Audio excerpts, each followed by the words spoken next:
नमस्कार मु अस्मिता आपण मानकु स्वागत करुछु मो चैनल शिखी शिखेइबाकू मु आज आपण मानकु पनीर टिक्का करी शिखेइबी।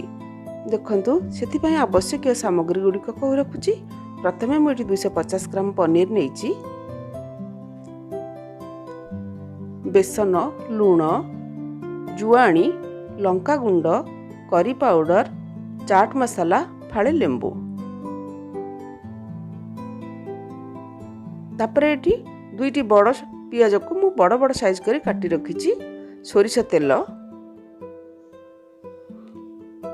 पियाज रसुण अदार पेस्ट, दही, कैप्सिकम,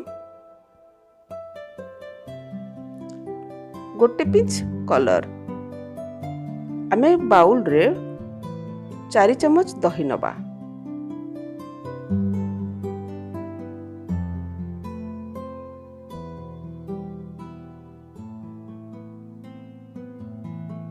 सेथिरे आमे 3 रु 4 चम्मच भितर सोरिष तेल दे आमे ताकू मिसेइबा।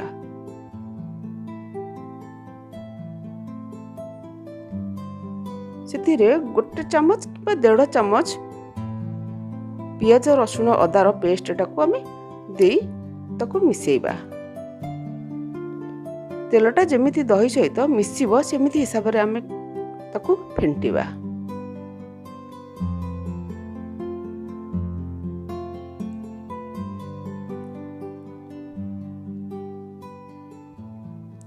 सेथिरे आमे करी पाउडर गोटे चम्मच दबा, चाट मसाला गोटे चम्मच दबा,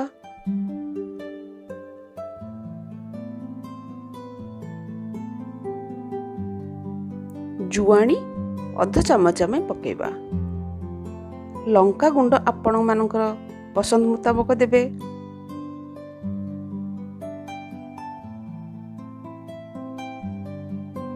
फाळे लेंबू जोटा आमे रखी थिले ताकू आमे इथरे चुपुड़ी दबा।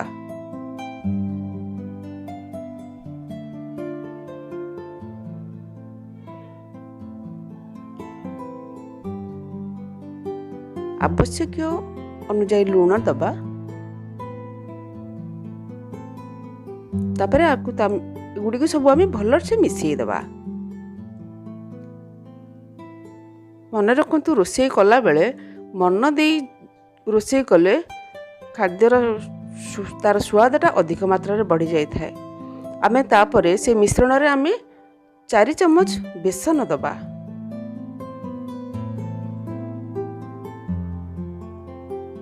फूड कलर किछि मु रखिछि सेत्रु गोटे पिंच फूड कलर देली दे ताकू मिसेइली।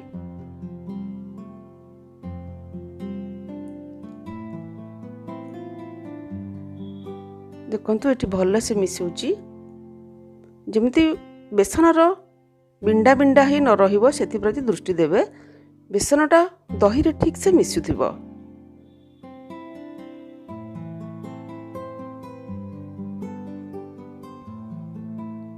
देखंतु हमर एटी मिश्रणटा ठीक से तयारी हे गेला। आमे सेथिरे क्यूब क्यूब करी काटी रखिथिबा पनीर को से मिश्रण रे पकेइबा।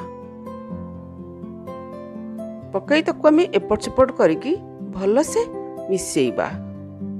धीरे धीरे करिबा जेमिति पनीर गुडी को भांगी न जिवो सेति प्रति बधे दृष्टि देबा।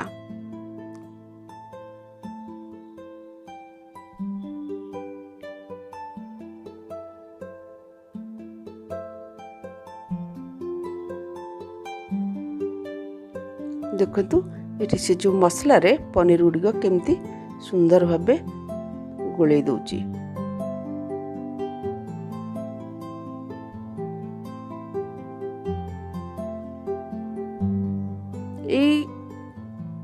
खाद्यटी खाइबा पय जतिकी एथरे बेसी आमे किछि मसला बेसी यूज करू नांती। खूब कम तेल रे भी हे जाउची।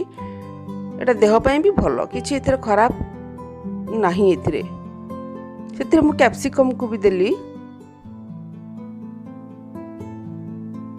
पियाज काटी रखी थिली जो ताको भी सेथरे पकेइली। ताको धीरे धीरे से पनीर सहित ताको भी सुदा आमे गोळेबा। ताकू आमे एते गोळीला परे भल से गोळेबा गोळी साइडला परे ताकू आमे 30 मिनिट छाड़ी देबा मैरिनेट करिवा पई।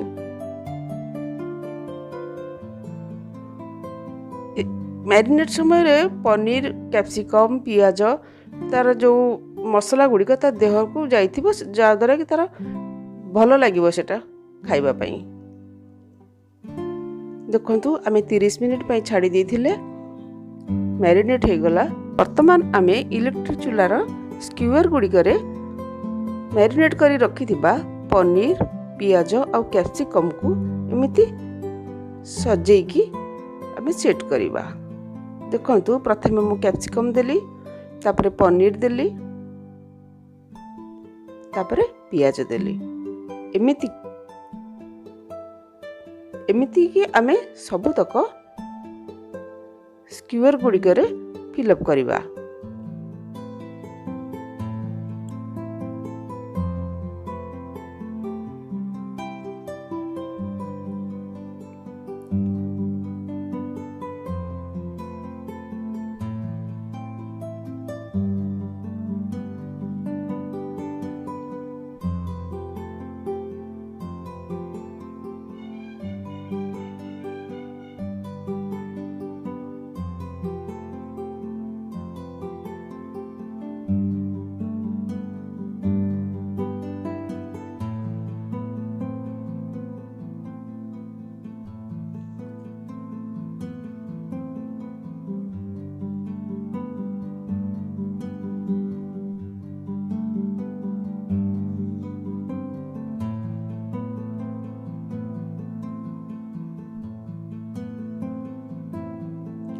सबुतक स्क्यूअर गुड़िक आम फिलअप करवा।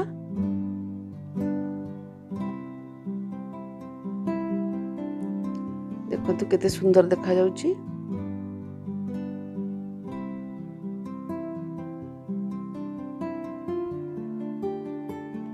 वर्तमान आमर 4टा जाक स्क्यूअर आम फिलअप करदेले। देखो वर्तमान आमे इलेक्ट्रिक चूल्हा को 5 ରୁ 10 मिनिट पई गरम करि देथिबा। से स्क्यूअर ट्रे को आमे से इलेक्ट्रिक चूल्हा रे रखिबा।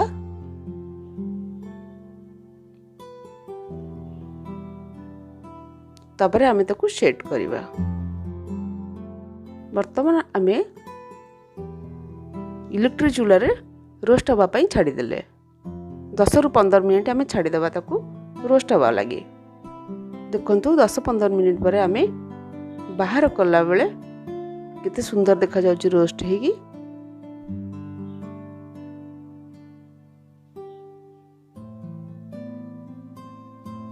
वर्तमान हमर प्रस्तुत हो गला पनीर टिक्का। ताकू आमे प्लेटिंग करिवा।